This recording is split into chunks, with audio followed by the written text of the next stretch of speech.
Hey everybody, this is Glenn Davidson welcoming you to another episode of Crossover Superstars, the show where we take a look at how pro wrestling has found its way into other forms of media and entertainment, and today we're going to be covering one of my favorite TV shows. So without any further ado, let's take a look.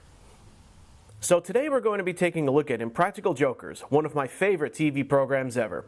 For those who don't know, this is a reality prank show that currently airs on TruTV, and it is hilarious.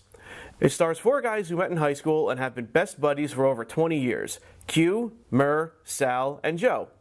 They put themselves through ridiculous challenges that involve them making a fool out of themselves to the general public, and if you refuse, you lose. The Joker who gets the most losses at the end of the episode has to do a punishment that they absolutely cannot refuse. Those can range anywhere from picking up dog crap, to having to wash cars in a bikini, to skydiving against your will. Today I'm going to be focusing on two segments in particular. In this first segment, as a punishment, Q has to dress as an elf and join a musical already in progress.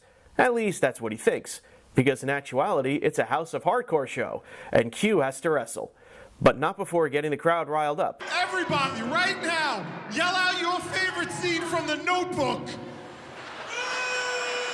I'm gonna copy and paste my opponent into a Word document and then delete it. And who does he have to wrestle, you ask? Why, only the guy that made hardcore a household word, Tommy Dreamer. Dreamer gives him the option to leave, to which Q has to reply, Make me?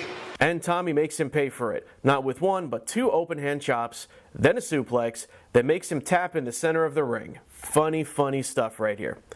Now this next segment features the guys doing a challenge at Palisades Mall, where they have to get a stranger to untangle a pair of earbuds within a given set of time. And if they don't, not only do they lose, but a secret mystery guest comes out and rips their pants off. Well then, first up is Sal, and the earbuds are in a hopelessly tangled up mess. The stranger is naturally having trouble, and who comes out to de-pants Sal? Bully Ray, or Bubba Ray Dudley, or whatever you want to call him. He makes a beeline for Sal, and bam! Off come the pants. Loss for Sal. Next up is Q, and his stranger is having an equally as difficult time. Who's our next mystery guest? It's Tommy Dreamer again. Back to get more licks in after beating up Q at the House of Hardcore show. Tommy calmly approaches Q, and whoops! We get a little bit more than we bargained for here, and we see way more of Q than we may have ever wanted to.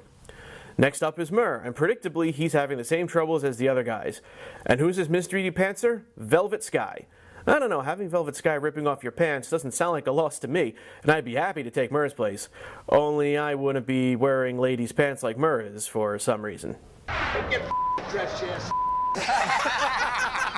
So there you have it, ladies and gentlemen, Impractical Jokers on TruTV.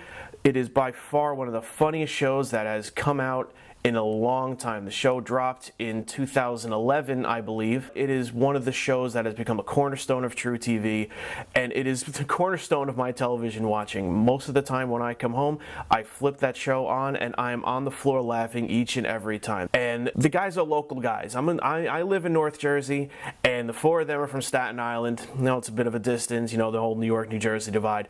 But a lot of the stuff they do is in New Jersey. They've done stuff at Prudential Center during one of the intermissions of a New Jersey Devils game. They've also done one of their season finales during the Nitro Circus show at Prudential Center as well. It just makes the show, to me, feel that much closer. And the best part about this is not only did they cover pro wrestling, but Q and Sal are actually pro wrestling fans. Oftentimes you'll see the two of them wearing wrestling shirts on the program. They'll make reference to wrestling in some of the behind the scenes skits. And Q and Sal were even backstage at WrestleMania 34. It's really obvious to me that the two of them are very big fans of pro wrestling, and it holds a special place with them as it does for many other wrestling fans out there. So it's a really great thing to watch. So that's all for me. Why don't you check out Crossover Superstars on YouTube, on Facebook, and on Twitter. And there will be more episodes of Crossover Superstars in the future. So thanks for watching, and hope to see you again soon.